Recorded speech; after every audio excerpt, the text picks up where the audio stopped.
advent of code. If you watched my first video, then thanks, what a legend. You know what? I bet you even left a like, didn't you? And you subscribed? Wow, well, gold star. But if not, this year I picked 13 languages and every day a language is randomly selected from the box. So far, well, we've had it pretty easy. Day 1 saw us bring in all of our skills to the table with Lua. Day 2, we brought some class to the challenge with Java. And day 3, well, yeah, that was just JavaScript. All the solutions are available to download on my GitHub, links in description. And you know what, why not check them out? Any tips are very welcome. Anyway, lots more languages and days left, so let's get on with the challenge.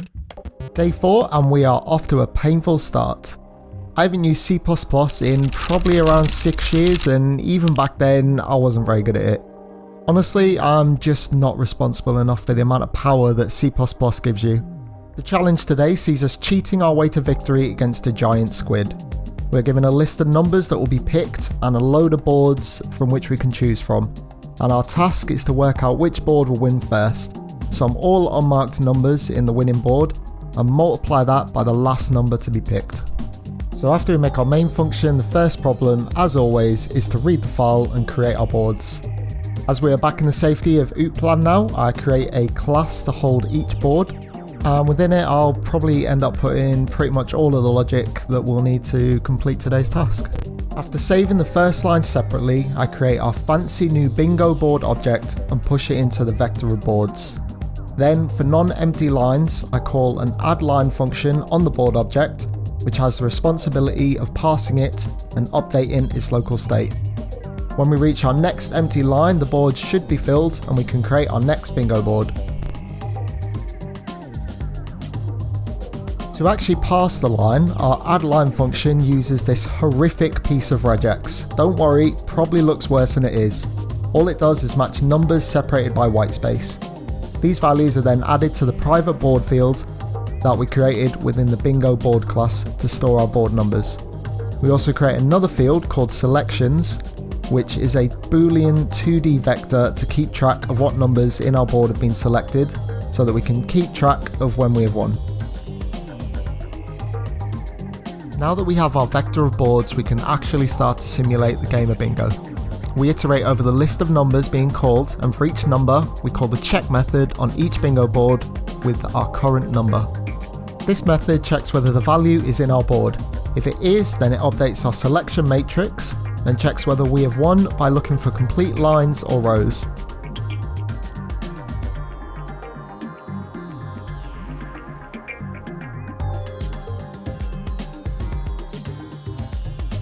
So the rest of the code here I'm writing is pretty boring and standard really. Basically it boils down to a lot of loops. As I've mentioned previously, all my code is on GitHub, so feel free to check it out and let me know in the comments what I've done wrong or how I can improve it.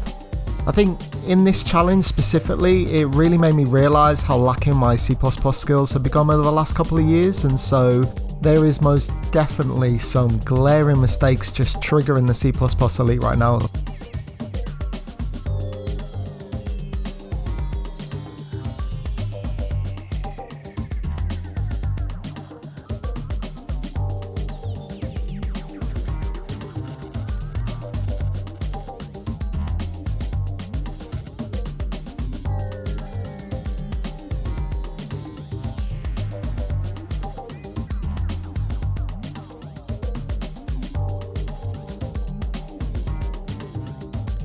As we only care about the first winning board, once we have a winner, all that's left to do is get the sum of the unselected numbers by using our selection board, and then multiplying the result of this by the number we picked last. And with that, we have the first start of the video. Part 2, and now, unfortunately, we decide to let the squid win. To do this, we need to find the board which wins last, and find the value of all the unmarked numbers, multiplied again by the last number to be called. Luckily, not actually too much to change here. We now don't drop out of the loop when our first board has won, and instead just increase our win counter and drop out when it reaches our board length. I could have probably just removed the bingo board when it won, but instead I chose to add an extra field to the board's flagging whether the board has already won, and use this to not check whether it is one again, yet instead just return false for has won. While this does have the effect of flagging a board only when it is first wins, and so the last one to be flagged as a winner will be our last winner, it's obviously not the most efficient way of doing it, and I probably should have just removed the boards, as we do now obviously do some extra work in adding the new selections to boards that have already won. But yeah, no one's QAing this, so we take it. And finally, when we get our last winner, we again get the sum of the unselected, multiply it by the last number called, and bag ourselves yet another star. Day 5, and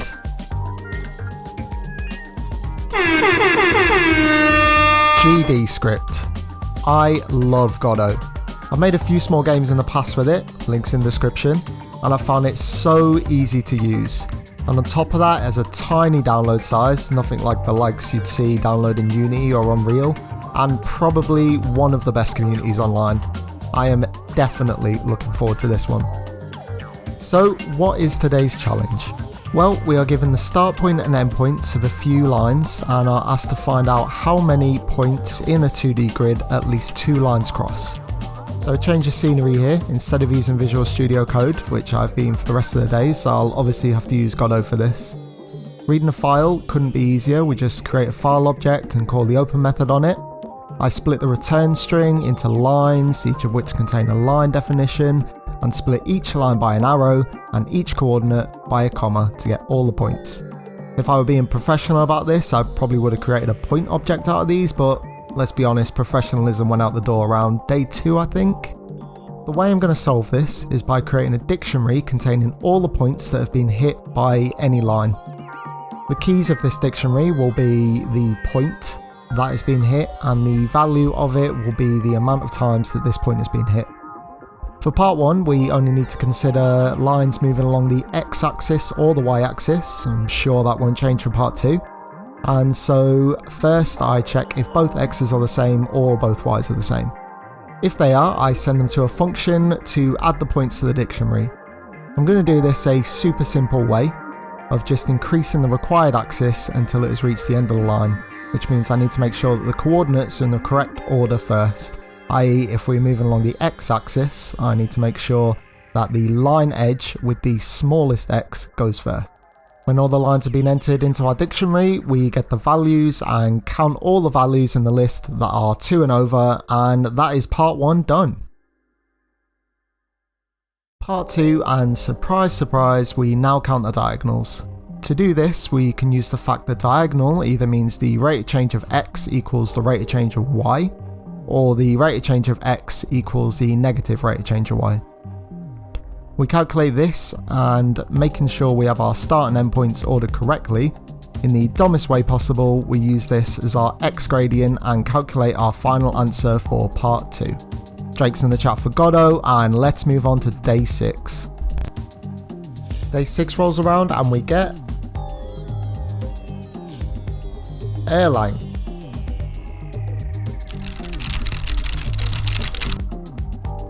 Really cool language, functional syntax with a cool messaging system built in, and super lightweight processes to run everything in. And the task sees us simulating the exponential growth of a school of lanternfish. Now, even though the exponential is highlighted in the question, checking the puzzle input, I see I only need to simulate 80 steps. And so I'm going to go ahead and solve this the dumb way and just keep track of every fish. I'm sure it'll be fine, right? You know, it's not like part 2 is going to ask me to simulate the school for 256 days or something like that, meaning that the way I'm about to solve it won't work, right? Yeah, it'll be fine. So we run into the first language quirk pretty early on. Erlang doesn't really use strings the way other languages do. Normally, strings in Erlang are actually just a list of UTF-8 encoded integers. So for instance, the character 1 is actually the integer 49. Using this fact though, I can convert the character 1 to the integer by simply subtracting 48. So after the input list is converted to a list of integers, I create a looping function to simulate the population growth, fish by fish, and run on to part 2. Oh, now I need to simulate 256 days. Yep, I probably should have seen that coming really, shouldn't I? The correct way of doing this is obviously grouping the fish on the same days together and updating them in a sort of batch way. For instance, if I know there are 360 fish 2 days away from giving birth, I know that in 2 days, 360 fish will be born without having to iterate over the 360 fish themselves.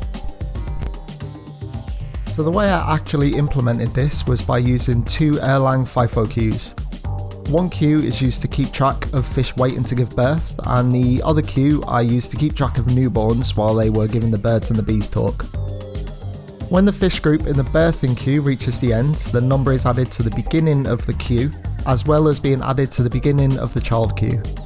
When the fish group reaches the end of the child queue, they are added to the last group of the birthing queue. After merging the 2 queues, after iterating over 256 days, I count the fish and we wave goodbye to Erlang. So here we are, end of the video yet again. Pretty very few days really, so it's probably pretty lucky the challenges were easy. I feel like our luck is probably about to run out soon, seriously this time. But until then, if you liked the video, leave a like and maybe even a cheeky little subscribe. Watch part 1 if you want, get on the GitHub and tear my code a new one, and most of all, thanks for watching.